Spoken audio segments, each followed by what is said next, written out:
একসাথে বলুন কত বছর? এক রাতে কত বছর? 400 বছর। একসাথে বলবেন আল্লাহু আকবার। এখন 400 বছরের চাইতে বেশি নেকি হয় এরকম দলিল দিব? দিয়ে যায়। তাহলে বরাতের রাত্রে ইবাদত করলে আল্লাহ মাহরুম করে না, সবাই আল্লাহ মাফ করে দেয়, সব মাফ হবে, মুশরিক ব্যতীত সব মাফ হবে, কিন্তু একজনের মাফ হবে না, মুশাহিন। বলে মুশাহিন কি? হিংসুটে, হিংসুক। আল্লাহ রাসূল বলে হিংসুককে আল্লাহ মাফ করে। আল্লাহ নবী বললেন হিংসুককে আল্লাহ মাফ করে না, মুশাহিনকে আল্লাহ মাফ করে না। যারা হিংসা করে আল্লাহ তাকে মাফ করে না। হিংসা মুক্ত ব্যক্তিকে আমার আল্লাহ বরাতের রাত্রে মাফ করে দেয়। একবার জোরে বলা যাবে কি মারহাবা। প্রিয় উপস্থিতি, এই বরাতের রাত অত্যন্ত বরকতময়। পৃথিবীর যত আলেম ফতোয়া দিক ওটা মানবেন না, আল্লাহ রাসূলের বক্তব্যের উপর কোনো বক্তব্য পৃথিবীতে নাই। কথা ঠিক আছে না ভাই? আমার বক্তব্য হলো কোনো কিছুই নেই, কিন্তু ইবাদত করবো। আমি যদি রাত্রে জেগে একবারও আল্লাহকে আল্লাহ বলে ডাক দিই, আল্লাহ কি আমার ডাকটা কবুল করবে না? আমি যদি রাত জেগে কোরআন তেলাওয়াত করি, তাহলে কি আল্লাহ আমার সেটা কবুল করবে না? আমার কোনো হাদিসই নেই। ধরেন তাদের মতে এই রাতের কোনো বরকত নেই, তো বরকত কোনোটাই না থাকে, আমি রাত্রিবেলা ইবাদত করলে তো আল্লাহ আমার নেকি দিবে। কথা ঠিক আছে না? আমি এমন একজন আল্লাহর কর্মচারী যে কাজ করলে বেতন দিয়ে দেবে, শুধু কাজ করলে বেতন দেয় না, নিয়ত করলে বেতন আসা শুরু। আল্লাহু আকবার। এরকম কেউ কোন মালিক আপনাকে পৃথিবীতে দিবেন? তিনি এমন একজন মালিক যে আপনার বাড়ির কর্মচারী, আপনি যদি ঠিকমতো কাজ না করে তো আপনি বেতন দেন না। আপনি মাস্টারি চাকরি করেন, সরকারকে আপনার চাকরি সবকিছু বুঝাই দিতে হয়, তাহলে মাসে বেতন আসে। আর আল্লাহ এমন একজন মালিক যাকে আপনি নিয়ত করার সাথে সাথে আপনার জন্য বেতন আসা শুরু হয়ে যায়। এই জন্য রাত্রের ফজিলত করলেই মর্তবা, ইবাদত না করলে কোনো মর্তবা নেই। যেই ব্যক্তি বরাতের রাত্রিবেলা সারা রাত্রে ঘুমাই থাকবে তার কোনো মর্তবা আছে? অনেকে আছে ওই রাত্রে নেশা করে ঘুমাবে, তার কি কোনো মর্তবা আছে? নাই। যে ইবাদত করবে তার মর্তবা আছে। কথা ঠিক আছে না ভাই? যে ইবাদত করবে তার মর্তবা আছে, যার ইবাদত নাই তার মর্তবা নাই। এটা কথা সহজ। আল্লাহ আমাদেরকে মানার তৌফিক দিক, বলেন আমিন। পৃথিবীর সমাজবিদদের মধ্যে ভুল আছে, পৃথিবীর বিভিন্ন ব্যক্তি কবি সাহিত্যিকদের জীবনে ভুল আছে। এমন একজন ব্যক্তি যিনি নির্ভুল, নিষ্কলঙ্ক, আইব মুক্ত, ত্রুটি মুক্ত, খাতা মুক্ত, তিনি আমাদের নবী রাহমাতুল লিল আলামিন। তার জীবনে কোনো ত্রুটি নেই, কোনো ভুল নাই। কথা বলেন ঠিক কিনা? কোনো সন্দেহ নেই তার জীবনে, পৃথিবীতে তার জীবনে কোনো ভুল নেই। তিনি একেবারে নির্ভুল একজন ব্যক্তি ছিলেন, যে আজও পৃথিবীতে তার জীবন পর্যালোচনা করে 1450 বছর পর্যন্ত তার জীবনের উপরে পর্যালোচনা চলতেছে। আপনারা শুনলে খুশি হবেন, পৃথিবীর বহু ইমাম তার জীবনের উপরে সিরাতের কিতাব লিখছেন, তারিখের কিতাব লিখছেন, তার জীবনের উপরে কিতাব লিখছেন। সেই কিতাবের আবার ব্যাখ্যা গ্রন্থ হয়েছে, সেই কিতাবের আবার ব্যাখ্যা গ্রন্থ হয়েছে। এইভাবে হাজার হাজার, শত শত, লক্ষ লক্ষ জীবনী গ্রন্থ শুধু আমার রাসূলের জীবনের উপরে পর্যালোচনা ভিত্তিক কিতাব রচিত হয়েছে। কিন্তু আজও পর্যন্ত পৃথিবীর কোন লেখক, কোন সাহিত্যিক, কোন প্রবন্ধক, কোন কবি, কোন রাজনীতিবিদ, পৃথিবীর কোন ব্যক্তিত্ব, কোন দর্শনবিদ আজও পর্যন্ত আমার রাসূলের ভুল ধরতে পারেনি। তার জীবনের সূচনা থেকে, পৃথিবীতে তশরিফ গ্রহণ করার পর থেকে, পৃথিবী থেকে তিরোধান পর্যন্ত তিনি একেবারেই কলঙ্ক মুক্ত ছিলেন, আইব মুক্ত ছিলেন। এতটাই সুন্দর চরিত্রের অধিকারী ছিলেন যে কাউকে একটা ধমক পর্যন্ত দিয়েছেন কোনো প্রমাণ নেই। তার একজন কর্মচারী ছিল, তার একজন খাদেম ছিল, খাদেমের নাম হযরত আনাস। খাদেমটা বেশি বয়সী ছিল না, মাত্র 10 বছরের খাদেম ছিল। কল্পনা করতে পারবেন, 10 বছরের একজন খাদেম 10টা বছর ধরে রাসূলের খেদমত করেছেন। 10 বছরের খেদমতের জীবনে আল্লাহর নবী তাকে একটা কোনোদিন ধমক দেন। একসাথে বলবেন না সুবহানাল্লাহ, আল্লাহু আকবার। 10 বছরের জীবনে একটা ধমক দেন নাই। আমাদের রাসূলের 11 জন স্ত্রী, মতান্তরে 14 জন ছিল। আমাদের 11 জন মা পৃথিবীতে ছিল। 11 জন মায়ের মধ্যে একজন মা ছিলেন খুবই বৃদ্ধা, তিনি হযরত সাউদা রাদিয়াল্লাহু আনহা। তিনার চুলগুলি পেকে গিয়েছিল এবং তার চামড়াগুলি ঘুচিয়ে একবারে নব্জ হয়ে গিয়েছিল। চিন্তা করেন তো, একজন বৃদ্ধা নারীর কাছে একজন পূর্ণ যৌবনপ্রাপ্ত পুরুষের কি আশা করতে পারে? কি থাকে কার কাছে? কি আশা করতে পারে একজন বৃদ্ধা নারীর কাছ থেকে? কিছু আশা করতে পারে। তারপরেও আল্লাহর নবী তাকে বিবাহ করে তার স্ত্রী বানাইয়া তাকে শ্রেষ্ঠত্ব দিলেন। আল্লাহর নবী তাকে বিবি হিসেবে কবুল করে নিলেন। একসাথে বলবেন আল্লাহু আকবার, আরো জোরে বলেন। আবার আমাদের নবীর 9 বছরের একজন স্ত্রী ছিলেন, আমাদের মা ছিলেন, তিনি উম্মাহাতুল মুমিনিন আম্মা জান আয়েশা সিদ্দিকা রাদিয়াল্লাহু আনহা 9 বছর বয়সী ছিলেন। তিনিও কোনোদিন আল্লাহ রসুল সম্পর্কে বলতে পারেন না যে রসুল আমাকে ধমক দিয়েছেন, রাগ করেছেন, প্রহার করেছেন, আমাকে ঘর থেকে বের করে দিয়েছেন, না করেন। একজন বৃদ্ধা নারীও বলেন না। 25 বছর বয়সকালীন 40 বছর একজন নারীকে বিয়ে করেছিলেন। 40 বছরের নারী আমাদের আম্মা জান খাদিজাতুল কুবরা রাদিয়াল্লাহু আনহা, তিনি এতটাই চরিত্রবান তাহেরা তৈয়বা ছিলেন। আল্লাহ রসুল সম্পর্কে তিনি জীবনেও কখনো কোনোদিন একটা ত্রুটি শব্দ উল্লেখ করে যান নাই যে আমার রসুল আমার সাথে খাতা করেছেন, আমার সাথে ভুল করেছেন। কোনোদিন আম্মা জান একটা শব্দ কোনোদিন বলে যান নাই। অথচ আল্লাহ তার মাধ্যমে 7টা সন্তান উপহার দিয়েছিলেন। আম্মা জান ফাতিমাতুজ জাহরা রাদিয়াল্লাহু আনহার মতো এত বড় দামি একজন নারী, সাইয়্যিদাতুন নিসাই আহলিল জান্নাহ, সমস্ত জান্নাতের রমণীকুলদের সর্দারিনী তার গর্ভে আল্লাহ দিয়েছিলেন। একসাথে বলবেন আল্লাহু আকবার। অথচ বয়স 40, বয়স 25। তাহলে আপনি চিন্তা করেন, নির্বাককে নিশ্চিন্তে আপনি কার আদর্শ পৃথিবীতে মেনে নিন?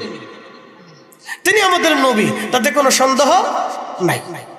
আমার রসুলের আদর্শ যদি আপনি মেনে নিতে পারেন তাহলে আপনার দুনিয়া আলোকিত হবে, কবর আলোকিত হবে, হাসর আলোকিত হবে। প্রিয় উপস্থিতি, খুবই মনোযোগের সাথে কথাগুলি শুনবেন। আমার রব আমার আল্লাহ কোরআনে বললেন, কুল, হুজুর আপনি বলে দেন, ইন কুনতুম তুহিব্বুনাল্লাহ,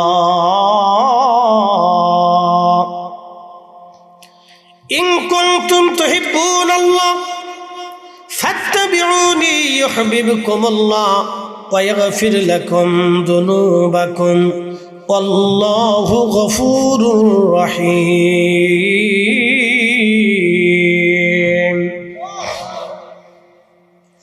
আপনাদের সামনে যিনি বক্তা, আপনাদের সামনে যিনি বক্তব্য দিচ্ছেন, আপনারা আমাদেরকে সর্বোচ্চ সম্মান দেন। যে একজন আলেম আসবে তার কাছ থেকে আমরা মূল্যবান কথা শুনব, সর্বোচ্চ সম্মান দিই। আপনারা সুন্দর একটা প্যান্ডেল সাজান, মানুষদেরকে দাওয়াত করেন, সুন্দর একটা স্টেজ তৈরি করেন, সুন্দর খাবারের ব্যবস্থা করেন, সম্মানজনক হাদিয়ার ব্যবস্থা আপনারা করেন। আপনাদের জীবনের সর্বোচ্চ চেষ্টা দিয়ে আপনারা সুন্দর একটা বাগান, একটা মাহফিল সাজানোর জন্য উপহার দেওয়ার চেষ্টা করেন, যাতে মাহফিলের কোনো দিক ত্রুটি না হয়, সেই জন্য সুন্দর করে মাহফিলটাকে সাজানো হয়। এলাকাবাসী, হরুয়াবাসী খুব মনোযোগ দিয়ে শুনবেন। গাঙ্গের কোটবাসী, গাঙ্গের কোটের মুসলমান ভালো করে শুনবেন। আপনারা সুন্দর করে বাগান সাজাইলেন বলে কারণ কি? উলামায়ে কেরাম আসবে, তাদের জবান থেকে সুন্দর সুন্দর কথা শুনবো। এই সুন্দর কথা শোনার জন্য আপনারা সুন্দর করে বাগান সাজাইলেন, কিন্তু আপনাদের সামনে যিনি বক্তব্য দিচ্ছেন তিনি নিষ্পাপ না। এখানে যারা শুনতেছেন তারাও নিষ্পাপ না, যারা সাজাইলেন তারাও নিষ্পাপ না, যারা আসবে তারাও নিষ্পাপ না, যারা অর্থ দিয়েছে তারাও নিষ্পাপ না। আজকের অতিথি কেউ নিষ্পাপ না, আজকের বক্তা উলামায়ে কেরাম কেউ নিষ্পাপ না। আমরা সবাই গুনার সাথে যুক্ত, গুনার সাথে যুক্ত। এখন আপনি যদি বলেন ফরিদ হুজুর আমি আপনার আদর্শ ফলো করব, না না না, আপনি আমার আদর্শ ফলো করতে পারবেন না। কারণ আমার জীবনের মধ্যে ভুল আছে, আমার গুনাহ আছে, আমার খাতা আছে, আমার অন্যায় আছে। আমি জীবনে অনেক হাসতে হাসতে গুনাহ করেছি, চলতে চলতে গুনাহ করেছি, মনের অজান্তে কাউকে গালি দিয়েছি, হয়তো মিথ্যা বলে ফেলে দিয়েছে। কিন্তু এমন একজন নবী যার চরিত্র জীবনে যদি গ্রহণ করতে পারেন, যিনি 63 বছরের জীবনে একটা মিথ্যা কথাও কোনোদিন বলেন নাই, একবার জোরে বলা যাবে কি আল্লাহু আকবার। আপনি একটু ভাবেন তো, একটু ভাবেন তো যে 63 বছরের জীবনে একটা মিথ্যা শব্দ কোনোদিন আমার রসুল ব্যবহার করেন। এর চেয়ে বড় মুজিজা আর কি দেখবে? আচ্ছা, আমাদের হাসতে হাসতে গুনাহ হয়ে যায় না? আস্তে আস্তে কিন্তু গুনাহ হয়ে যায়। মিথ্যা বলে ফেলি, এই মজা করতে করতে বন্ধু বান্ধবের সাথে অনেক সময় ফায়সা কথা বলে ফেলি না? আমরা সবাই কিন্তু বন্ধু বান্ধবের সাথে বসলে আমরা হাসাহাসির মাত্রায় ফায়সা কথা বলি, কিন্তু আল্লাহ রাসূল এমন একজন ব্যক্তি, তিনার জীবনের পরম শত্রু দুশমন, পরম শত্রু দুশমন কে? আবু জাহেল, উতবা, শাইবা, মুগিরা, আবু লাহাব। জীবনে রাসূল করিম তাদের সম্পর্কে একটা গীবত করেন নাই, একটা ত্রুটি মানে কটু বাক্য নবী ব্যবহার করেন। জীবনে একটা কটু বাক্য আল্লাহ রাসূল তাদের সম্পর্কে ব্যবহার করেন। আবু জাহেল ছিলেন প্রাণের দুশমন, খাইতে নাইতে চলতে ফিরতে কাজে কর্মে আল্লাহ রাসূলকে কষ্টের পর কষ্টের পর কষ্টের পর কষ্ট দিত। তারপর আল্লাহর নবী থেকে কোনোদিন একটা কটু শব্দ ব্যবহার করেন, একটা গালি পর্যন্ত দেন। আপনি যদি পর্যালোচনা করে দেখেন, ইয়া রাব্বি, আমার রাসূলের মতো এত সুন্দর চরিত্রবান, এই জন্য আল্লাহ কোরআনে সার্টিফিকেট দিয়ে বললেন, ওয়া ইন্নাকা লা আলা খুলুকিন আযীম, নবী গো আপনি মহান চরিত্রের অধিকারী। একসাথে বলবেন মারহাবা। মহান চরিত্র, একসাথে বলেন কি চরিত্র? জোরে বলেন কি চরিত্র? রাসূলের শান বোঝার জন্য আপনাকে তো অনেক দূর যেতে হবে না। আল্লাহ রাসূলের মর্যাদা বোঝার জন্য আপনার অনেক দূর যেতে হবে না। আপনি একটা শব্দ দিয়ে বলেন, ওয়া ইন্নাকা লা আলা খুলুকিন আযীম, আপনি মহান চরিত্রের অধিকারী। মহান চরিত্র, মহান চরিত্র। আল্লাহ তার জবানে, কুদরতি জবানে আল্লাহ কোরআন নাজিল করে দিয়ে বলতেছে, নবী আপনি মহান চরিত্রের অধিকারী, আপনার মতো চরিত্র পৃথিবীতে কেউ হয় নাই, আর কখনো কেউ কল্পনাও করতে পারবে না। ঠিক তাই, ঠিক তাই, ঠিক তাই। সারা পৃথিবী আপনি পর্যালোচনা করেন, সারা পৃথিবী আপনি দেখেন, প্লেটো, সক্রেটিস, আপনি দেখেন বিভিন্ন ধর্মের ব্যক্তিগণ, বিভিন্ন বর্ণের ব্যক্তিগণ, পৃথিবীর বড় বড় জ্ঞানী গুণীগণ, রাজনীতিবিদগণ তাদের জীবন পর্যালোচনা করেন, আর আমাদের নবীর জীবন পর্যালোচনা করেন। তাহলে আপনি এমনিতে সেটা মাথা হতে হয়ে আসবে যে আমি এমন একজন নবীর উম্মতের অনুসারী, আমি এমন একজন নবীর অনুসারী যে যার অনুসারী হইয়া আমি নিজে ধন্য হয়ে গেছি। কথা বলেন ঠিক কিনা? আচ্ছা, রাসূল ধন্য না আমরা ধন্য? একসাথে বলতে হবে, নবী ধন্য না আমরা ধন্য? আমরা ধন্য হয়েছি, রাসূল না। রাসূল তো ধন্য এমনি, তিনি নিজের থেকেই ধন্য। এই জন্য শেখ সাদী রহমাতুল্লাহ আলাইহি কবিতার ছন্দে লিখেছেন, বালাগাল উলা বিকামালিহি কাশাফাত তুজা বিজামালিহি হাসানাত জামিউ খাসালিহি সাল্লু আলাইহি ওয়া আলিহি। বালাগাল উলা বিকামালিহি কাশাফাত তুজা বিজামালিহি হাসানাত জামিউ খাসালিহি সাল্লু আলাইহি ওয়া আলিহি। বালাগাল উলা বিকামালিহি, কামালিয়তের সর্বোচ্চ শিখরে পরিপূর্ণতা আপনি আপনার প্রচেষ্টায় পৌঁছিয়েছেন হে নবী আমার। বালাগাল উলা বিকামালিহি কাশাফাত দুজা বিজামালিহি। পৃথিবীতে চরিত্রগতভাবে নবীর চাইতে সুন্দর আর কেউ নাই, সৃষ্টিগতভাবে আমার নবীর চাইতে সুন্দর আর কেউ নাই। বলে ফরিদে হুজুর, সুন্নি মাহফিলগুলিতে আসলে বারে বারে রাসূলের প্রশংসা কেন শুনি, কেন শুনি? শুনিন কেন শুনি বলেন। এই যে সামনে বরাত আসতেছে, বরাতের রাত, এই বরাতের রাতের ফজিলত শুনে হযরত ঈসা রুহুল্লাহ আল্লাহকে বলেন, ইয়া রাব, আপনি আমার জলিল কদর নবী বানাইছেন, আমাকে রাসূল বানিয়েছেন, কিতাব আপনি আমাকে দিয়েছেন। আল্লাহ, আমি তো নবী, কিন্তু তোমার কাছে দরখাস্ত করি, ইয়া রাব্বি, আপনি দয়া করে আমাকে আখিরি নবীর উম্মত বানায়া দেন। একসাথে বলবেন আল্লাহু আকবার। আপনি একটু চিন্তা করেন যে আল্লাহ, আপনি তো আমার নবী বানাইয়া সম্মানিত করছেন, কিন্তু আপনি আমাকে শ্রেষ্ঠ নবীর উম্মত বানাই দেন। একজন নবী আমাদের নবীর উম্মত হতে বাসনা করেছিল। আপনি একটু চিন্তা করেন যে তার মর্যাদা কত হলে যে একজন নবী নবীর উম্মত হতে চায়। আপনি রসুলের মর্যাদা বোঝার জন্য আমি আগেই বলছি অনেক দূরে যেতে হবে। আপনি একটু গবেষণা করলে হবে যে একজন নবী তাও জলিল কত। আমি আপনাদেরকে আবার একটু পরিসংখ্যান দিই। তাম সৃষ্টি থেকে আল্লাহ 101,24,000 নবী বাছাই করলেন। 1,24,000 নবী থেকে আল্লাহ 313 জন রসুল বাছাই করলেন। বুঝেন যে পৃথিবীর কোটি কোটি মানুষের মধ্যে নবীরা শ্রেষ্ঠ। নবীদের ভিতরে যারা রসুল ছিলেন তারা আরো শ্রেষ্ঠ। 313 জন রসুল শ্রেষ্ঠ। 313 জন রসুল থেকে আল্লাহ 4 জন রসুল বাছাই করলেন। হযরত দাউদ, হযরত মুসা, হযরত ঈসা এবং আমাদের নবী আলাইহিস সালাতু ওয়াস সালাম, এই 4 জনকে আল্লাহ বাছাই করলেন। তাহলে বোঝা গেল সমস্ত মানব মণ্ডলী জাতিগোষ্ঠী সমস্ত সৃষ্টি থেকে 4 জন শ্রেষ্ঠ। এই 4 জন থেকে আল্লাহ একজনকে বাছাই করলেন, তিনি ইমামুল মুরসালিন রাহমাতুল লিল আলামিন। তাম সৃষ্টি, তাম ভূমণ্ডল নবমণ্ডল থেকে আমাদের নবী শ্রেষ্ঠ এবং সর্বোচ্চ সম্মানিত।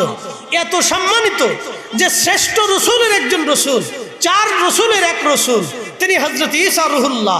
এই নবীর উম্মত হওয়ার জন্য বারে বারে বারে বারে আল্লাহকে বলতেছে, আল্লাহ এ নবীর উম্মত বানান, এ নবীর উম্মত বানান, এ নবীর উম্মত বানান। ও বাশারাতু ঈসা রুহুল্লাহ। সহিহ বুখারীতে আল্লাহর নবী বলতেছেন, ও আমার উম্মত তোমরা শোনো, ঈসা রুহুল্লাহ প্রত্যেক মাহফিলে যাইয়া যখন ওয়াজ করত, ওয়াজ করার সময় ঈসা আমি নবীর প্রশংসা করত, আমার সুসংবাদ শোনাইতো। একসাথে বলবেন আল্লাহু আকবার। কে প্রশংসা করতো? ঈসা নবী। তাহলে ঈসা আলাইহিস সালাম তার আদত ছিল, অভ্যাস ছিল, প্রত্যেক মাহফিলে আমাদের নবীর প্রশংসা করত। তাহলে আমরা সুন্নি আলেমদের আদত হচ্ছে প্রত্যেক মাহফিলে আল্লাহ রসুলের প্রশংসা করা। কি কথা কন না কেন? প্রত্যেক মাহফিলে সুন্নি আলেমদের আদত হচ্ছে, অভ্যাস হচ্ছে প্রত্যেক বক্তা, প্রত্যেক আলেম, প্রত্যেক পীর, প্রত্যেক মাসিক, প্রত্যেক মাহফিলে, প্রত্যেক অঞ্চলে, প্রত্যেক এলাকায়, প্রত্যেক সেমিনারে, প্রত্যেক বক্তব্যে আমার রসুলের প্রশংসা করা। একসাথে বলবেন আল্লাহু আকবার। এটা কি নতুন চালু হয়েছে না আগে থেকে? আগে থেকে। শুধু আমরা না, আল্লাহ নিজে প্রশংসা করছেন। কেমন? আল্লাহ মহা সৃষ্টিতে 3টে মহাসম্মেলন করছে। আমাদের দেশের রাজনীতিবিদরা সম্মেলন করে কিনা? আমরা যারা পীর মাসিক আছি তাদের দরবারে সম্মেলন হয় কিনা? আমরা বিভিন্ন মাহফিল সেমিনার সম্মেলন করি কিনা? করি। আল্লাহ পাক সৃষ্টিতে 3টে সম্মেলন করছে। এই 3টে সম্মেলনের কথা আমি আপনাদেরকে এখন শোনাই। আল্লাহ সৃষ্টিতে 3টে সম্মেলন করলেন। একটা সম্মেলন করলেন আল্লাহ ফেরেশতাদেরকে নিয়ে। তাম সৃষ্টির সমস্ত ফেরেশতা, কত ফেরেশতা?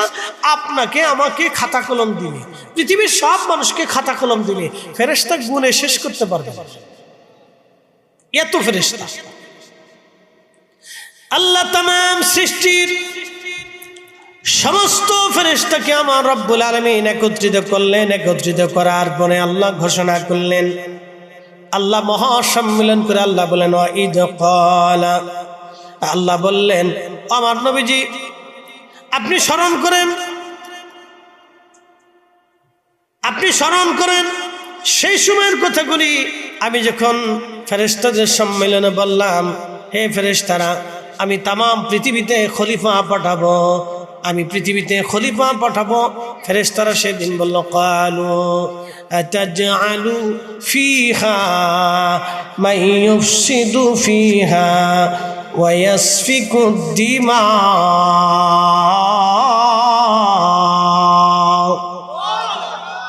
وإذ قال ربك, রব সেদিন লিল মালাইকাতি, ফেরেশতাদের ইন্নী নিশ্চয় জাইলুন ফিল আরদি খলিফা, আমি পৃথিবীতে, আমি রব, আমি আল্লাহর পক্ষ থেকে খলিফা পাঠাবো, প্রতিনিধি পাঠাবো। একসাথে বলুন আল্লাহু আকবার। এখান থেকে আপনি আমাদের মর্যাদা বুঝেন। আল্লাহ ফেরেশতাদেরকে খলিফা বলেন, আল্লাহ জিনদেরকে খলিফা বলেন। বর্তমান পৃথিবীতে 4 লক্ষ প্রজাতির জীব জীবন আছে। কত লক্ষ? 4 লক্ষ। এই বাইরে যারা আছে, আমার অনেক যুবক বাইরে আছে, আমি ভাইদেরকে অনুরোধ করবো, প্রিয় ভাই আমার, ভিতরে এসে বসে কিছু কথা শুনেন, বাইরে ঘুরে লাভ হবে না। এখান থেকে বসলে আপনি অনেক কিছু শিখতে পারবেন। শোনেন, আমরা শিক্ষণীয় কথা বলার চেষ্টা করি। আমাদের কাজ হচ্ছে দাঈ ইলাল্লাহ, আল্লাহর দিকে মানুষকে আহ্বান করা। এটা হচ্ছে আমাদের কাজ। আজকে দেখেন মাস্টার সাহেব আমাকে দাওয়াত দেওয়া থেকে শুরু করে মাস্টার সাহেব এই প্রোগ্রামটা আপনাদেরকে নিয়ে বাস্তবায়ন করার জন্য আপনারা সবাই মিলে বহু প্রচেষ্টা করতেছে, বহু পরিশ্রম করতেছে। উদ্দেশ্য কি? মানুষ যাতে বসে। তা আমি আমার তরুণ ভাইদেরকে বলবো, মুরব্বী বাবাজিদেরকে বলবো, সময়টাকে নষ্ট না করি। বাপ, একটা সেকেন্ড চলে গেলে আপনি হাজার কান্না করলেও ওই সেকেন্ডটা আর ফিরে পাবেন। একটা রাত চলে গেলে আপনি হাজার বছরও যদি চেষ্টা করেন ওই রাত আপনি আর জীবনে ফিরে পাবেন না। একটা দিন চলে গেলে আপনি হাজার বছরও যদি পরিশ্রম করেন ওই দিনটা আর কখনো ফিরে পাবেন না। অতএব সময়টাকে নষ্ট না করি। আমরা যত টাইম পাস করি তত কবরের দিকে যাই। কথা ঠিক আছে না? আপনি হৃদয় থেকে উপলব্ধি করেন, কথাগুলি খুব ইম্পর্টেন্ট। যে আমরা যত টাইম পাস করি তত কবরের দিকে যাই, তত কবরের দিকে যাই।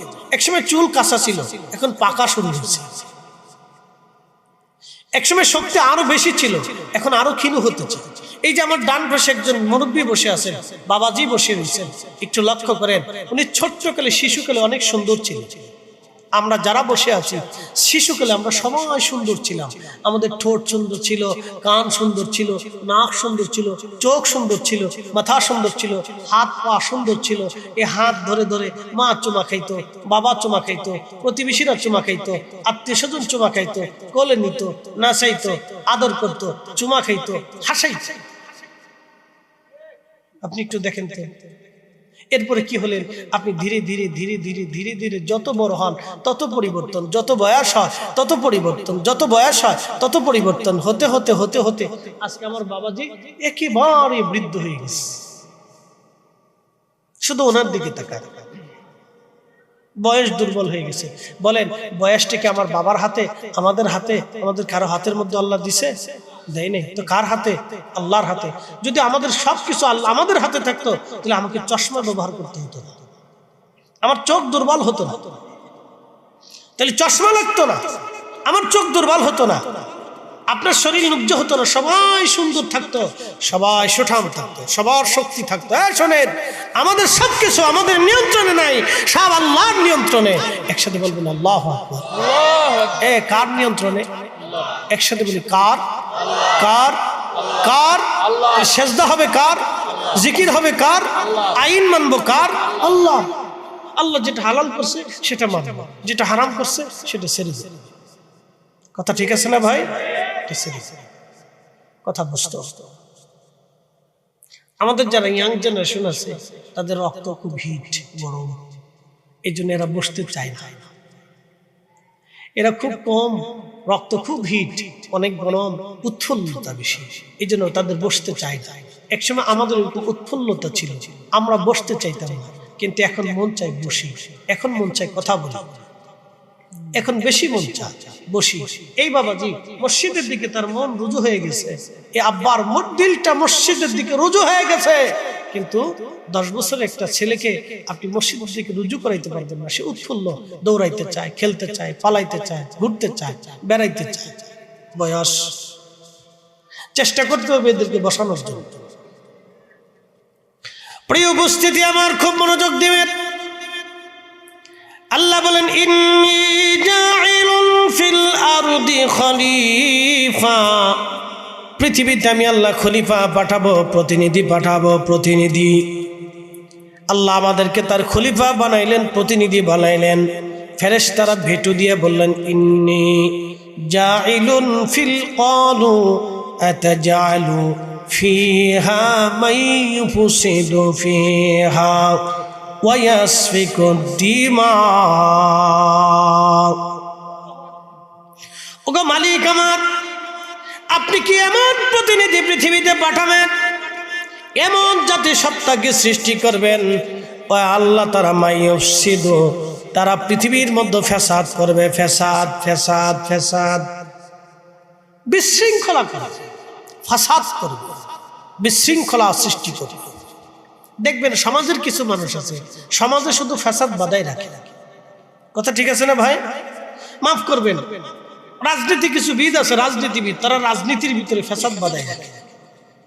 এটাকে দমায় না, বাধায় রাখে, নিজের স্বার্থকে সিদ্ধি করার জন্য তারাই ফাসাদকে তুলে রাখে।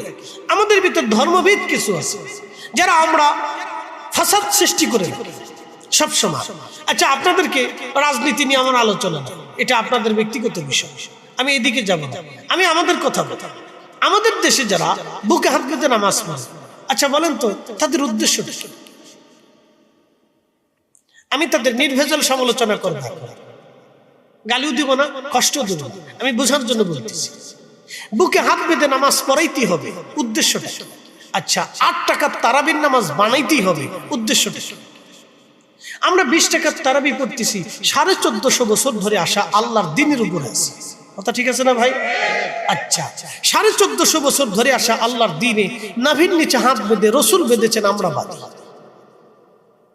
1450 বছর ধরে তো আমরা নামাজ ঠিক করতেছি, তাহলে হঠাৎ করে এসে বুকের উপর বাঁধাইয়া আমার এলাকায়, আমার মহল্লায় মসজিদ আলাদা বানাইয়া, মাদ্রাসা আলাদা বানাইয়া, গোরস্থান আলাদা বানাইয়া, মসজিদের ভিতরে ঢুইকা মুসল্লি বুঝাইয়া বুকের উপরে হাত বাঁধাইয়া, এই ফিতনা বাঁধানোর অর্থটা কি হতো? উদ্দেশ্য। আমি যদি নামাজ না পড়তাম তাহলে তার কাজ ছিল যে আমাকে বুঝাই নামাজ, কথা ঠিক আছে না? আমি যদি তারাবি না পড়তাম তাহলে তার উদ্দেশ্য ছিল বুঝাইয়া তারাবির নামাজে দাঁড়া করানো।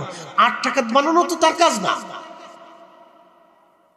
20 টাকার তারাবি তো হযরত ওমর চালু করে গেছেন, সেইখানে তো শত শত হাজার হাজার সাহাবী উপস্থিত ছিলেন। তাহলে সেই সময় যদি তারাবি 8 টাকা হয় তাহলে সমস্ত সাহাবী কেন ভেটো দিল না?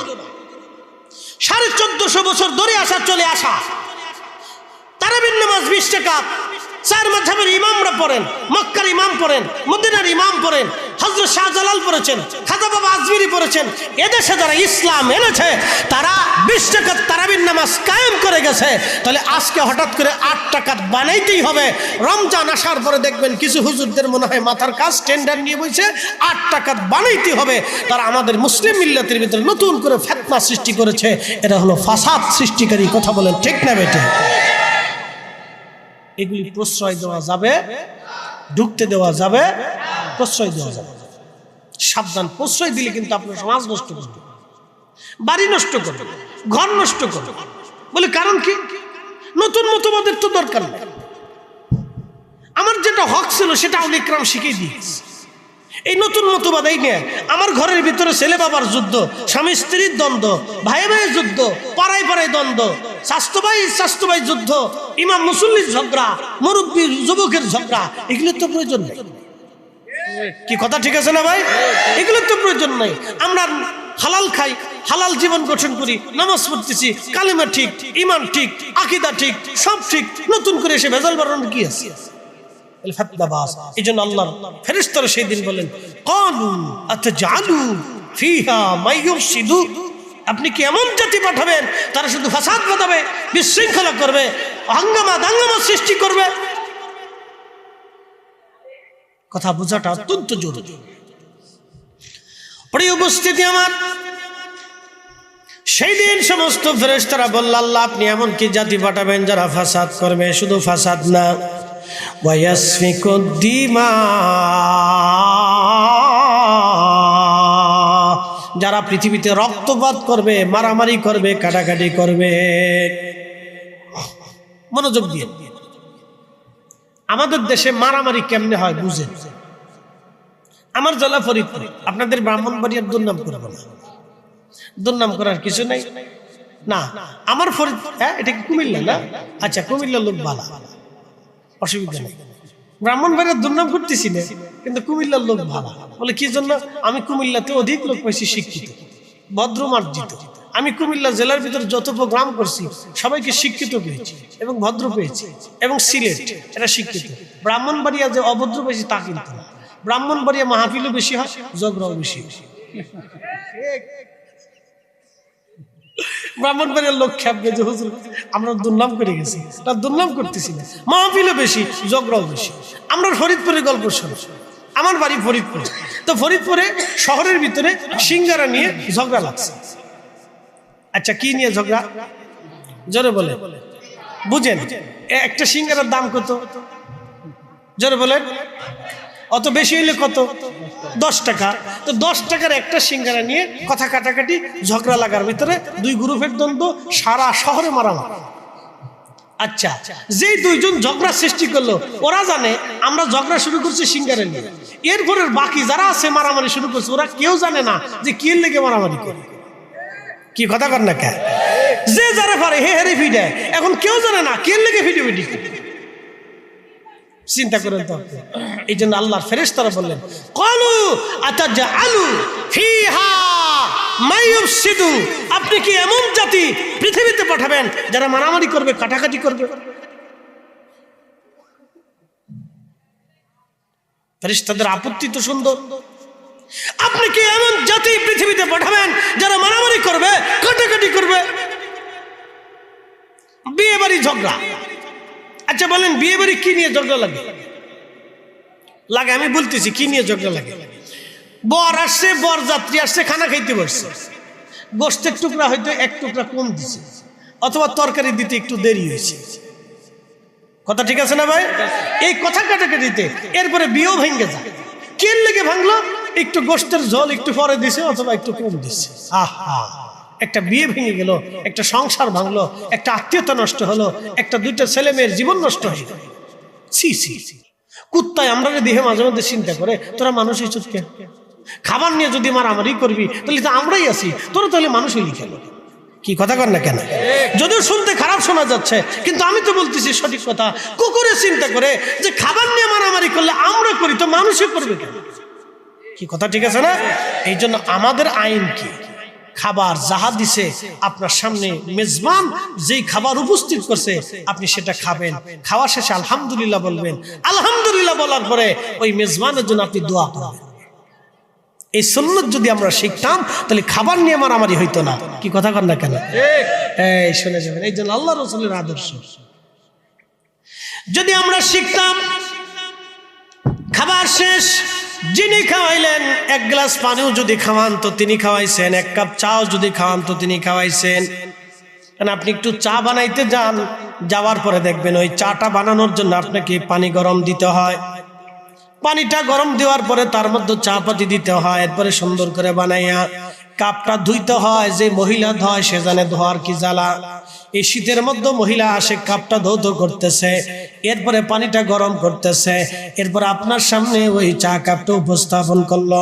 এখন আপনি খাওয়ার পরে বলেন ধুর চাটা ভালো হয় নাই, আপনি সমালোচনা করতে পারবেন না। চা খারাপ হয়েছে আপনার কাছে, আপনার জিহ্বায় এটা মানানসই হয় নাই, তখন আপনি কি করবেন? মন্দ বলবেন, দুর্নাম করবেন না। যে মানুষ যে আল্লাহ রাসূলের তরিকা জানে সে দুর্নাম করবে না, সে বলবে না আলহামদুলিল্লাহ আপনি ভালোই বানাইছেন, আপনার যথাসাধ্য আপনি চেষ্টা করছেন, আমি দোয়া করি আল্লাহ আপনার জন্য উত্তম রিজিকের ব্যবস্থা করতে। কি কথা ঠিক আছে না? সমালোচনা করতে পারবেন না, আপনি তার জন্য দোয়া করবেন, কারণ সে তার আপ্রাণ প্রচেষ্টা দিয়ে আপনার সামনে 1 কাপ চা উপস্থাপন করছে। এই সূক্ষ্ম বিষয়গুলি আমরা বুঝি না, বুঝার কারণে আমাদের ভিতর অনেক বড় দ্বন্দ্বের সৃষ্টি হয়। প্রিয় উপস্থিতি, খুব মনোযোগ দিবেন। হাজিরিন, এই আল্লাহ একটা সম্মেলন করলেন সমস্ত ফেরেশতাদের সামনে। আমার রব সেই দিন বললেন, হে ফেরেশতারা, আমি পৃথিবীতে আমার প্রতিনিধি পাঠাবো, তোমরা বলো তোমাদের মতামত কি? ফেরেশতারা ভেটু দিয়ে বলল, আল্লাহ এরা মারামারি করবে, দাঙ্গা হাঙ্গামা করবে, ফ্যাসাদ বাঁধাবে, অন্যায় করবে, রক্তপাত করবে, যুদ্ধ বিগ্রহ করবে। আল্লাহ এরা নামাজ পড়বে না, রোজা রাখবে না, হজ যাকাত দেবে না, এই কথা বলে নাই।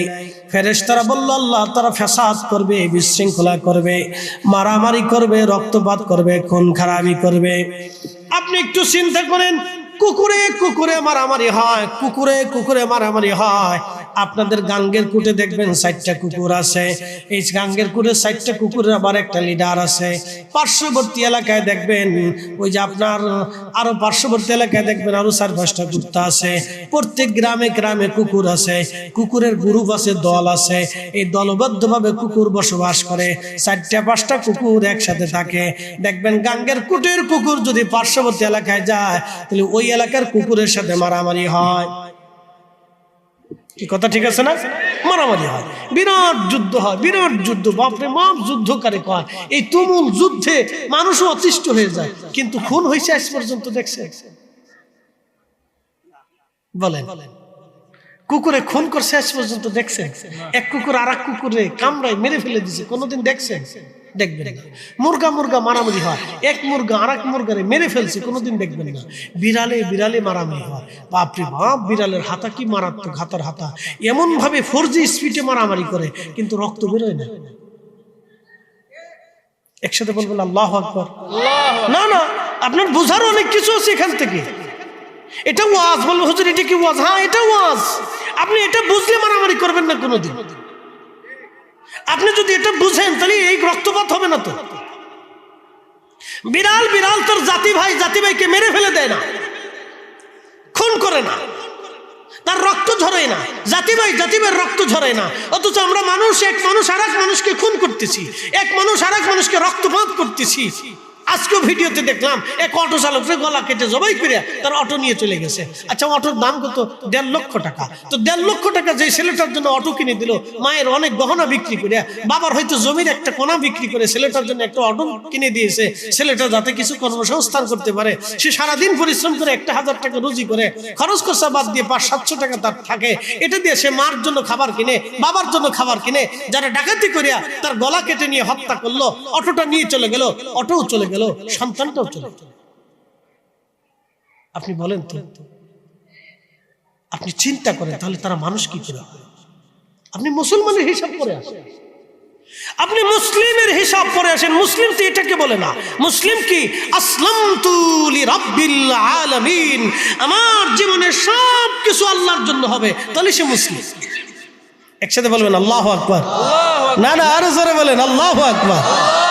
আপনি বুঝেন তাহলে এই অটোওয়ালার জীবন চলে গেল, অটোটাও চলে গেল, সে বৃদ্ধ বাবা মার জিন্দেগি কাঁদতে কাঁদতে পার হয়। বলেন, যে মানুষের চোখের পানি ঝরাইলো, আপনি কি ভাবছেন আল্লাহ ফায়সালা করবে না?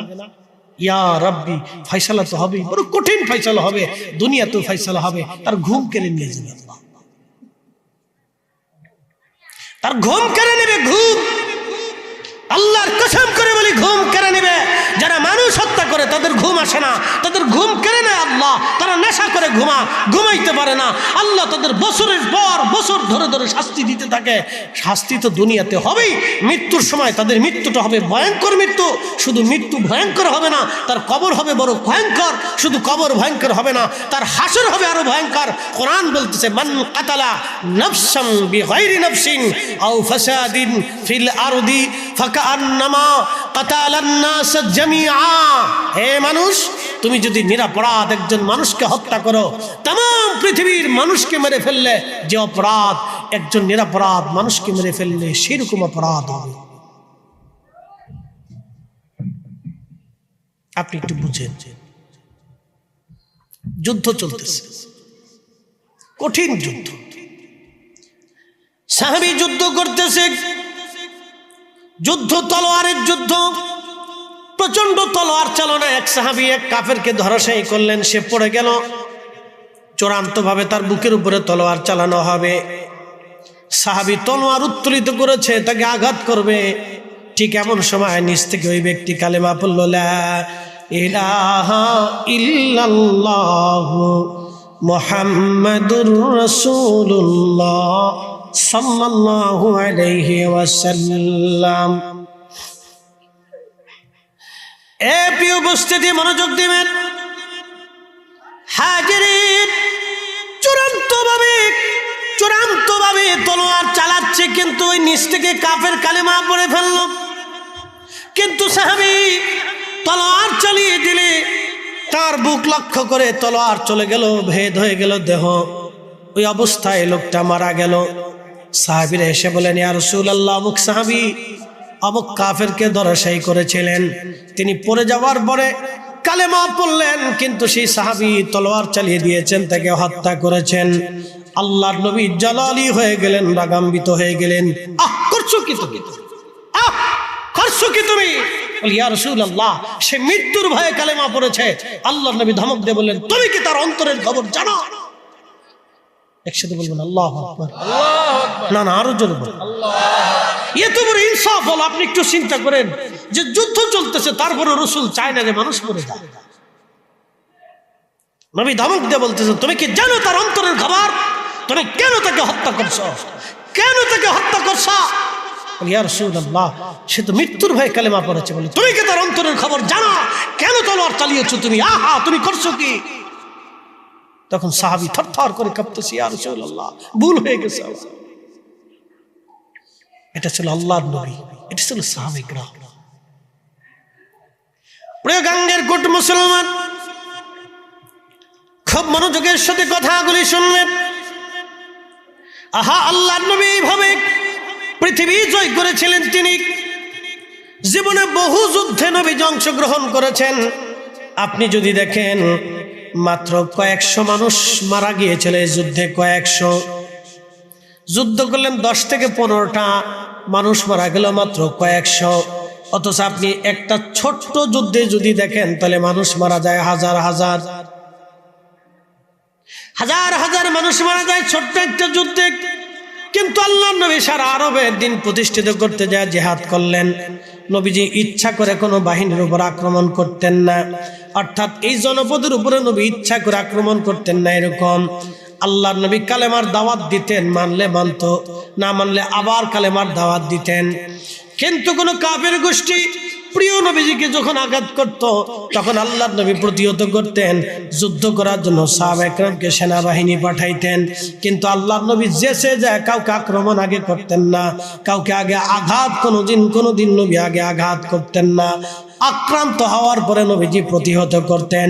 এই জন্য পৃথিবীর যত অলি দেখবেন, তারা যাইছে কখনো যুদ্ধ করতেন না, কাইজা মারামারি যাইছে কোনো অলিরা কাইজা একবারে আপনার কি বলে ইচ্ছা করে মারামারি বাঁধাইতেন না। কোনো অলিরা আক্রান্ত হলে তারা জবাব দিতেন, ইচ্ছা করে যুদ্ধ চাপিয়ে দিতেন না। আক্রান্ত হলে নবীজি প্রতিহত করতেন। এটা ছিল আল্লাহর নবীর সারা জীবনের আদর্শ। এই জন্য ফেরেশতারা বললেন, ইয়া রাব ওয়া নাহনু নুসাব্বিহু বিহামদিকা ওয়া নুকাদ্দিসু লাক। ওগো নবী আমার, ওগো আরব আমার, আমরা আপনার তাসবিহ করি, আমরা আপনার জিকির করি, আমরা আপনার হাম করি। আমরা ফেরেশতারা আপনার জিকির করি, আপনার হাম করি, আপনার গুণকীর্তন করি, আপনার ইবাদত করি।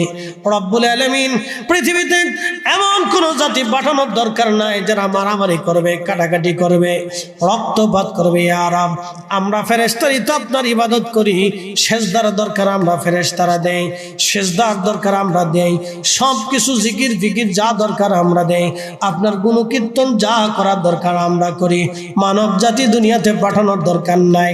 আমার আল্লাহ জবাব দিলেন, ক্বালা ইন্নী আ'লামু মা লা তা'লামুন।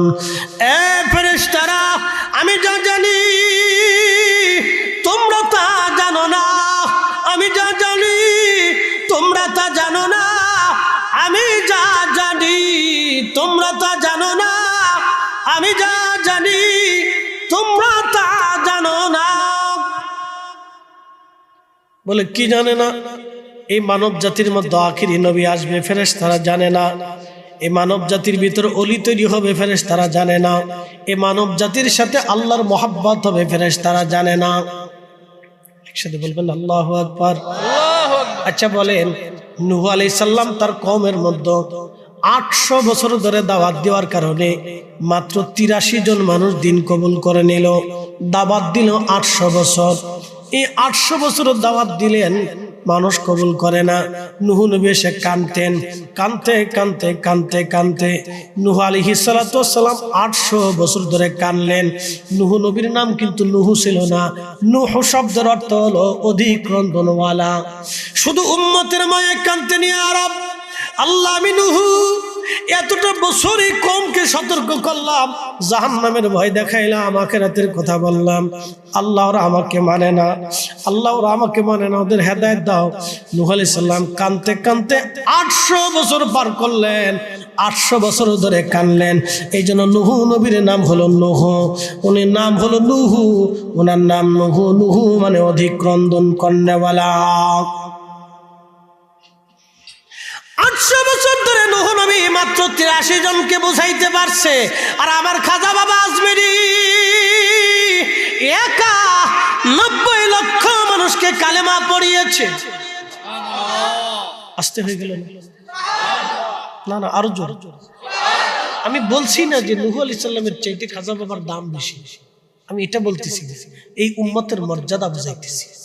এজন্যই এই উম্মতের ব্যাপারে সব নবীরা বলতো আল্লাহ ওই নবীর উম্মত বানাই দাও, কারণ এই নবীর উম্মতদের দিল নরম।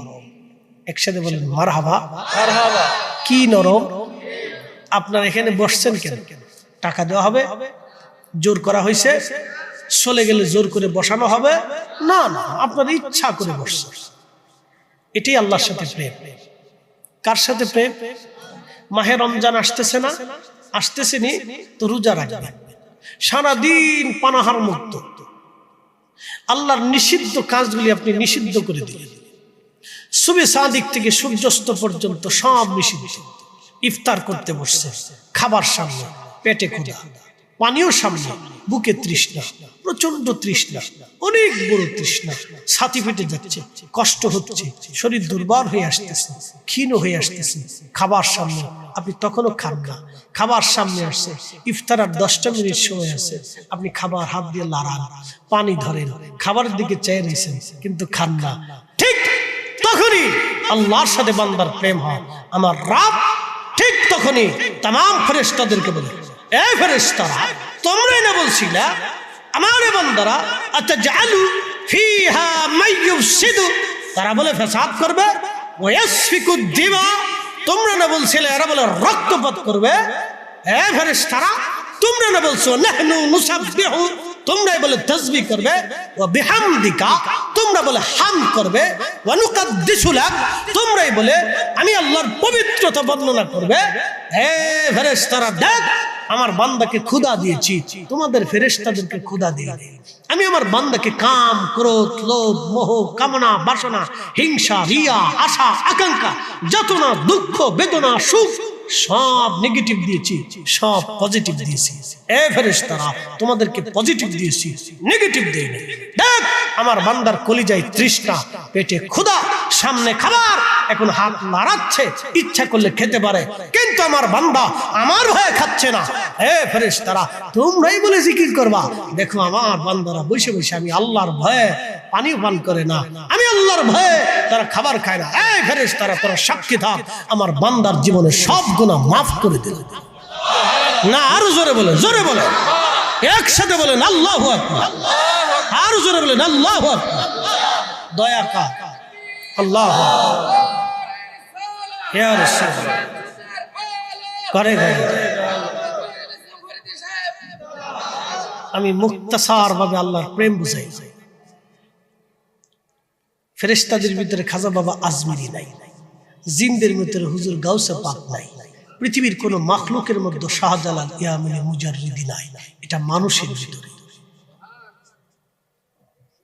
এটা মানুষের ভিতরে আল্লাহ আমাদেরকে শ্রেষ্ঠত্ব দিয়েছেন, কিন্তু শ্রেষ্ঠত্ব নিতে হবে। আল্লাহ বানাইলেন কত জাতি,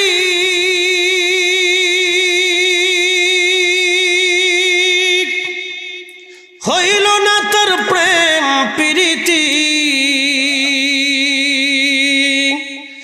অবশেষে মানুষ বানাই প্রেমের কারণে, প্রেমের ডরি বান্ধরে মদিনার শনে। আহা, প্রেমের ডরি বান্ধরে মদিনার শনে। আল্লাহুম্মা সাল্লি আলা, জবান খুলে আল্লাহু আকবার। মুহাম্মদ আলা আলি সাইয়্যিদিনা।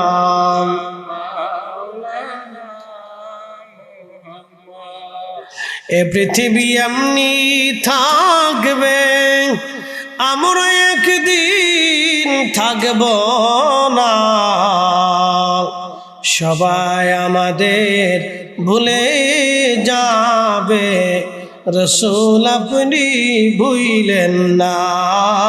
আল্লাহুম্মা সাল্লি আলা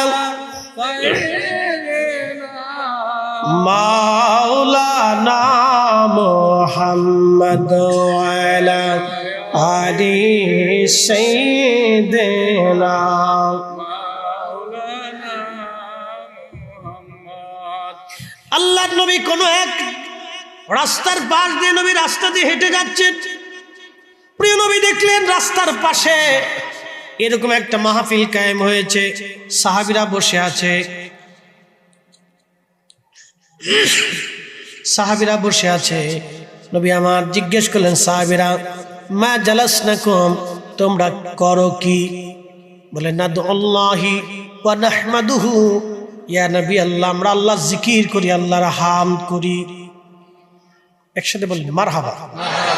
এই হাদিস থেকে বুঝবেন সাহাবায়ে কেরাম দলবদ্ধভাবে একটা মাহফিল কায়েম করছে। আমরা যেভাবে বসে আছি সাহাবায়ে কেরাম এরকম বসা। তো রাস্তার পাশ দিয়ে নবীজি যাচ্ছেন, তো জিজ্ঞেস করলেন মা জালাসনাকুম, এ আমার সাহাবীরা তোমরা এখানে বসে করো কি?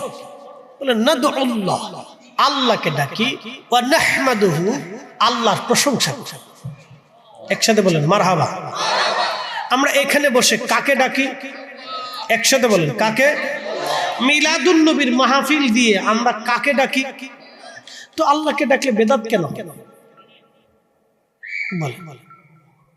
কেন বেদাত? আমরা মিলাদের মাহফিল দিয়ে দুরূদ শরীফ পড়ে জিকির করে দোয়া করে কাকে ডাকি? কার প্রশংসা করি? তো বেদাত কেন বলে? সহজশব্দভাবে আমি একবারে সহজভাবে বুঝাইতে চাই আপনাদের, কারণ এখানে আমার মতো এখানে কোনো সাইকুল হাদিস নেই। আমরা সাধারণ, আপনারা জেনারেল, আপনারা আমাকে বসাইছেন।